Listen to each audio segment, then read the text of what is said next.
Urban Development, I request you to come and address us.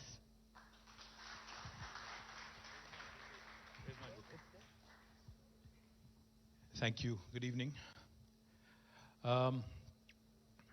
Typically wherever you go, when somebody says he needs no introduction and then you go on for a bit and introduce that person. Thank you, Lakshmi, for that. Thank you very much.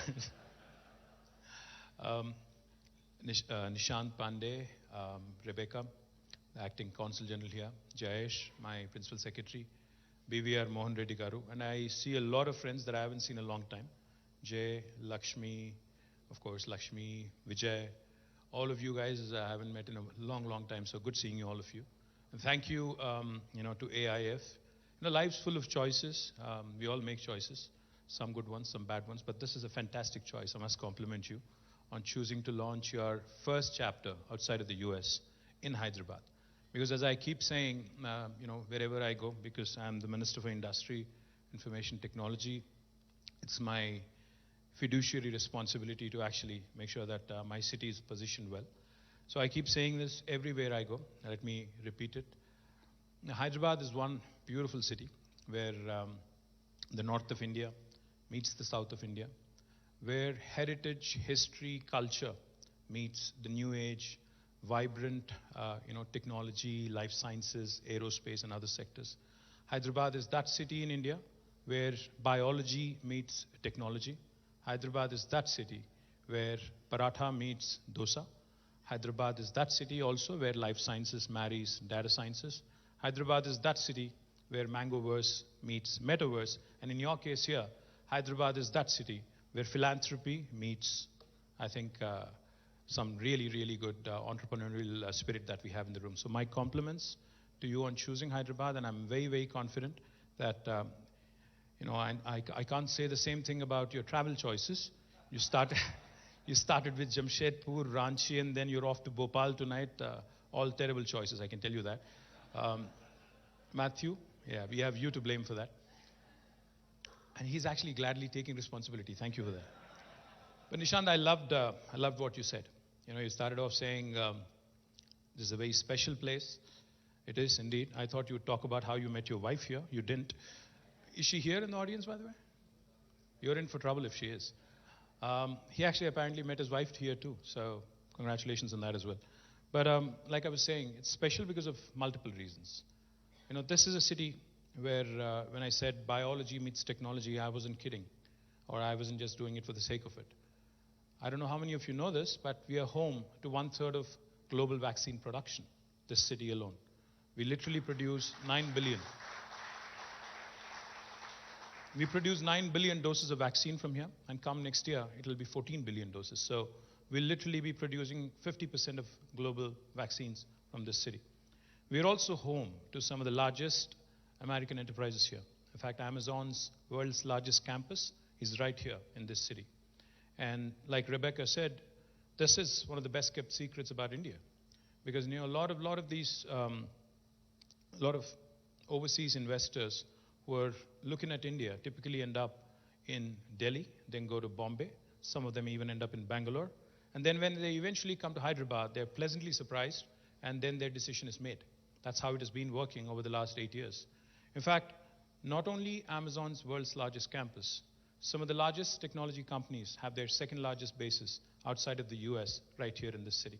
In fact, the marquee list includes Apple, Google, Meta, Microsoft, of course, which has been here for a while, Uber, my friend Anand Ramurthy is here, Micron, Salesforce, ServiceNow, Qualcomm, Medtronic, Novartis, the list goes on, it's a long list.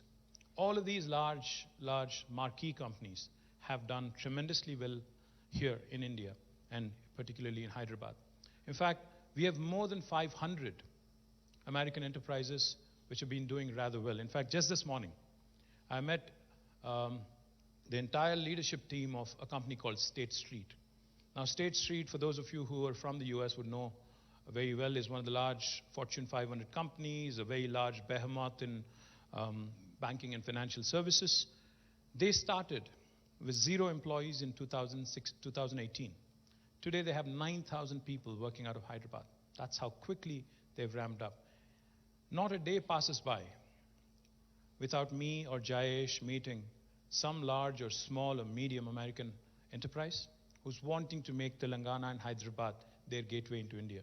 Let me also add, while we are at it, since Rebecca is here, in fact, Hyderabad's consulate, Hyderabad's consul office, issues the largest number of student visas for any consul office in the world. So that's how deep the cultural ties are. That's how deep our people-to-people ties are. In fact, one of the things that Telugus have done very well, Telugus from both states, Telangana and Andhra, have done rather well, is they've excelled in medicine, they've excelled in engineering, they've excelled, some of them even in politics in the U.S.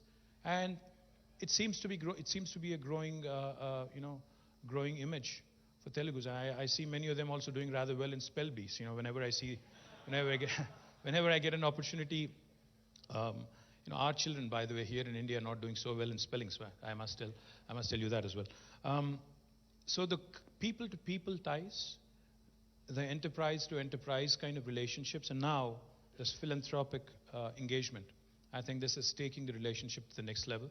So, of course, I thank AIF, Nishant, and the chapter chair here, I think Prashant Lahoti and Rekha, Lakshmi, Jay, good seeing you after a long time, Ravi, Kasturi, Nalini, and Raj, Nirmala, and all of you who are the founding members of this chapter here. But I do have an ask.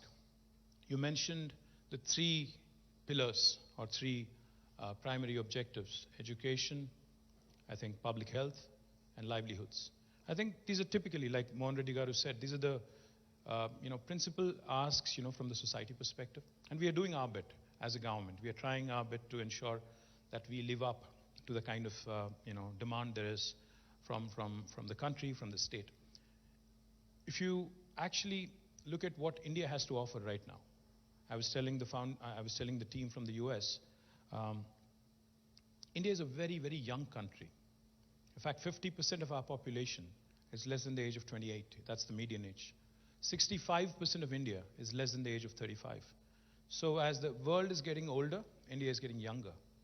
This is, in fact, I can't say this enough, I can't stress this enough. This is the biggest asset India has at its disposal. In fact, one of the things that I keep talking about wherever I go is the human capital, which you mentioned also, and how it can be nurtured and how it can actually help India really jump a few hoops and get into the second world and thereafter into the first world, is something that we all need to focus on, with a lot of synergy. In Telangana, we are doing a few things which I think are in the right place, which I think are headed in the right direction. We have, in fact, the largest number of doctors and the largest number of beds for 100,000 people, for any province in the country, for any state in the country. We have the largest number of that in Telangana. But more importantly, we're also ramping up our healthcare infrastructure. We're setting up a medical college and a hospital in each and every one of our 33 districts. Successfully, we've been able to do a few things when it comes to women's health. The infant mortality has come down big time. The maternal mortality has come down. Institutional deliveries have gone up in Telangana, almost doubled, in fact, from 30% to 62%. And more importantly, education. I know Lakshmi does a lot of good work with Teach for Change, and Chaitanya, Lakshmi, and the entire team. They do a great job. So we have a number of such NGOs, a number of such partners working with the state as well. What I would love to see AIF do is possibly, work with us, work with the government, as opposed to, and the industry, of course, here. And like Mohan Reddy Garu said, raising capital should not be an issue. As long as you deliver on the promise, as long as you're able to actually come out with an outcome-focused approach, outcome-based approach, as long as your metrics, your numbers will speak for you, I think raising money should be the last of the concerns. A lot of people in Telangana have made lots of money in the last 8 years, trust me. I know. The industry has been growing, the wealth has been growing, the state has been growing. Our per capita, in fact, in 2014, was 124,000 Indian rupees. Now, as of this year, as of a few days ago, when we presented the budget, it has now risen to 313,000 rupees. So, a quantum leap, if you ask me. Our gross state domestic product, again, was 500,000 5 lakh crores of Indian rupees. Now, as of a couple of weeks ago, it actually shot up to 13.27 lakh crore. So almost again a 200+% jump. So it's a growing state, it's a growing country, but the most important thing, like I think BVR Garu said, is we need volunteerism. We need people to contribute their time, not just resources. So one of the things I would like to quote, of course, I'm thankful to Micron for contributing their money towards the much needed ventilators at that point of time. And I'm also thankful to AIF and Matthew for coordinating it. But I love what Salesforce does in Hyderabad, and I love what Benioff does world over. They have a 1-1-1 philosophy. As an entity, as a corporation, they pledge 1% of their wealth, 1% of their time, and also 1% of their products to education, healthcare, and livelihoods.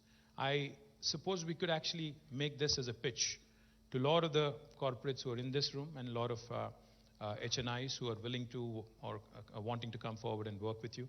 I think that could be a great way to measure our performance. That could be a great start for all of us. So compliments, congratulations on choosing Hyderabad, and I just hope that you go from strength to strength, and I hope you inspire other cities also to launch their own chapters. But I hope Hyderabad continues to be right on top. Thank you. Cheers.